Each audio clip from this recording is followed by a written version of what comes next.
One of the things that we like talking about here at The Rebel is how to rebuild the right, because the conservative movement is in a bit of disarray. Not only did the party lose, but maybe the conservative movement has lost its way after 10 years in power. Elise Mills joins me now. She is executive director, national director? National director. National director of Conservative Voice, a new grassroots think action tank. Action tank. Action We tank. don't just think, we do. Okay.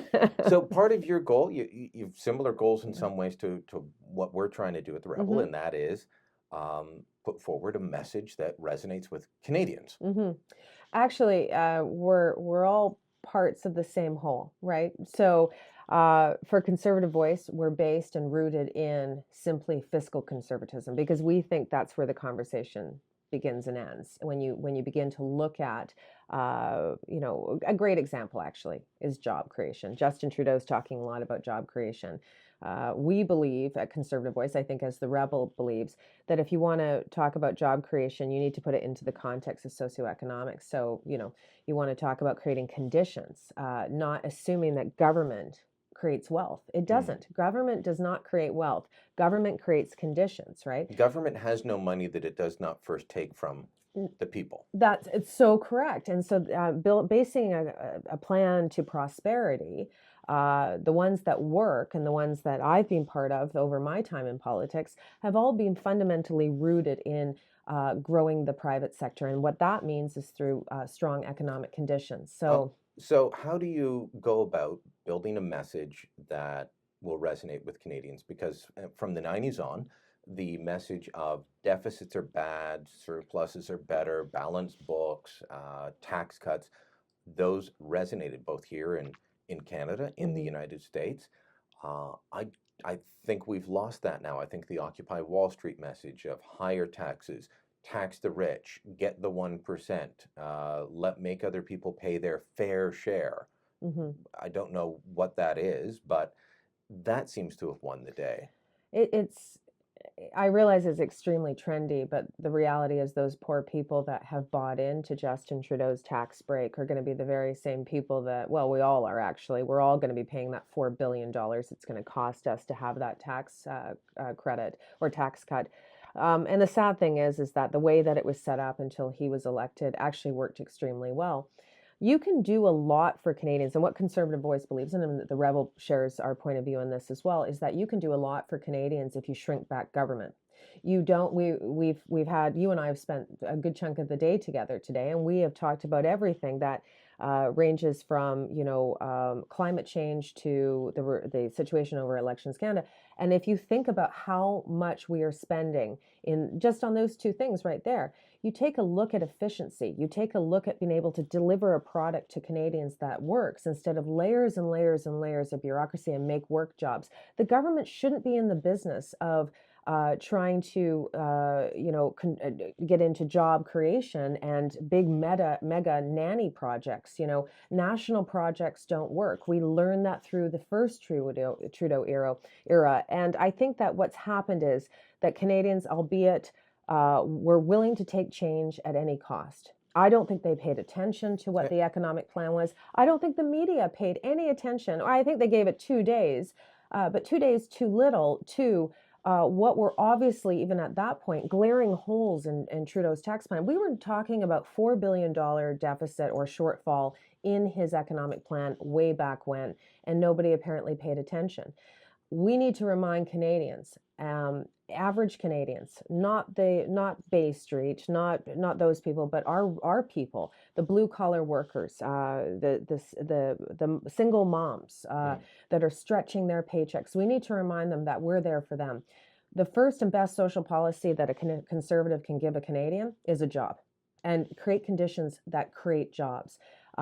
Don't go after small, medium enterprise business owners like Justin Trudeau's doing. Don't, like you said, don't tax your way to prosperity. That is not the way to build a strong Canada. And reminding Canadians what that does to their children, what it will do to our children. Which is leave them with a debt they have to pay. But are we selling the message correctly, or how do you sell it? Brad Wall, I was talking with him a little while ago, and the Premier of Saskatchewan said Conservatives have to get better at finishing the sentence, Mm-hmm. why is a job the best social program? Mm-hmm. What will that do for the average Canadian? I completely agree with Brad. I think that conservatism over the last 2 years, both here in Canada and the U.S., has done a lot of sort of thought bubbles versus or talking points versus expanding thoughts and ideas on where conservatism can take a country and take a group of people. I agree that with Mr. Wall's approach, that we have to be able to answer the question, why conservative? Why is that the right path to go? And I think that we didn't answer that call. We got ourselves involved in what I call sort of sidebar sword fights, right? That we really don't have any business being involved in, I don't think. We felt our message, which was such a good message, or I was going to say the party felt that their message, which I believed was such a good message: strong economic governance, an economy that the G7 envied, our neighbors envied. We were still spending money in infrastructure, yet Canadians believed that we were not spending any money in infrastructure. We were the government that gave Aboriginal women the right to own property. And most Canadians believed that we were racist and refused to work with Aboriginal peoples in this country. We did nothing to break down the mythology and the truthiness that were coming from the left. I like that term, truthiness. I remember doing a video for The Rebel in the middle of the campaign, as it was put forward that Chris Alexander and the Conservatives were racist, and the Conservative immigration policy was racist, that we'd been holding numbers down. No, I mean, far from the truth. The numbers were highest, and the nastiest points in Canada's immigration history mostly belong to the Liberal Party, So true. including excluding Chinese Canadians, excluding immigration from India, discouraging Black immigration from the United States to settle the West. Very few people know that Laurier sent agents down to do that. So you do have to bust down a lot of mythology as you go. Is that part of what Conservative Voice will be doing, or are you looking to sell forward?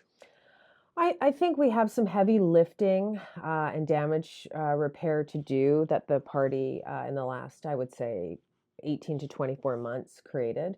I don't know if they intentionally created it and then just refused to address it, or unintentionally created it and then refused to address it, or if it was something entirely different. But I believe that they just felt like they never had to address these things. And I feel that, there's a lot of hijacking of conservative ideology. So we see it. I'm sure some of your viewers will be supporters of Mr. Trump, but the problem with Mr. Trump is that he's hijacked an ideology that he has no understanding and really no relationship with. And he's held contrary points very recently. Yes, he has, and if some of his Canadian supporters, question why I'm saying this, you have to understand how this affects us as conservatives here, and I think that whole hijacking of the brand and the sort of caricature of conservatism, which I think someone like Sarah Palin really fed into, which was creating this caricature, this cartoon version of a female conservative, that it was okay to laugh at that. I think did nothing but sort of dumb down what we were trying to do here in Canada. And when I'm speaking to U.S. or GOP members in the U.S., and I do so quite frequently, actually, they remind me that this is one of the lessons we can teach them.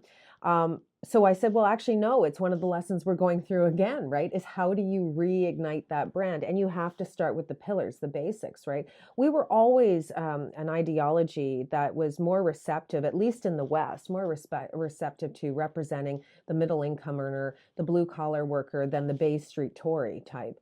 That's the kind of conservatism I come from. I think that's the biggest myth out there, is that big business is conservative.